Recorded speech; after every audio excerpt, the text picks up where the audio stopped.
Friend, কেমন আছেন সবাই? তো বন্ধুরা, ইতিমধ্যে সবাই জেনে গেছেন বা অবগত হয়ে গেছেন যে 26,000 চাকরি বাতিল হয়ে গেছে। মহামান্য সুপ্রিম কোর্ট রায় দিয়েছে যে সমস্ত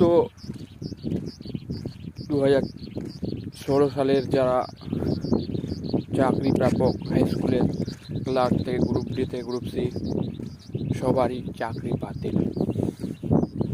এটা করতে পারতো হাইকোর্ট, সুপ্রিম কোর্ট, যে অযোগ্যদের তালিকা তৈরি করে যোগ্যদের চাকরি থাকতো এবং অযোগ্যদের চাকরি বাতিল হতো। এটা করতে পারতো, কিন্তু এটা না করে সমস্ত প্যানেলটাই বাতিল করে দিল। মানে একটা ভবিষ্যৎ প্রজন্মকে নষ্ট করে দিল। তাদের কারো বছর বয়স হলো আপনার 45-50, কারো 35, কারো সবে বিয়ে হয়েছে, কারো সবে বাচ্চা হয়েছে, কেউ ফ্ল্যাট কিনেছে, কেউ ইএমআইয়ে ডুবে আছে, আর কিছু দেখলো না। তারা এখন নিঃস্ব, পথহারা।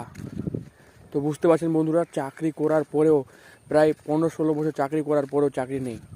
এরকম হতাশাজনক কেরিয়ার শুধু বাংলায় আছে।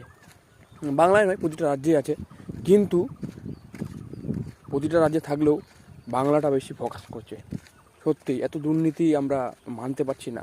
তা কী করে আর পড়াশুনো করবো? চাকরি পাওয়ার পরেও 10-15 বছর চাকরি পাওয়ার পরেও চাকরি না থাকে।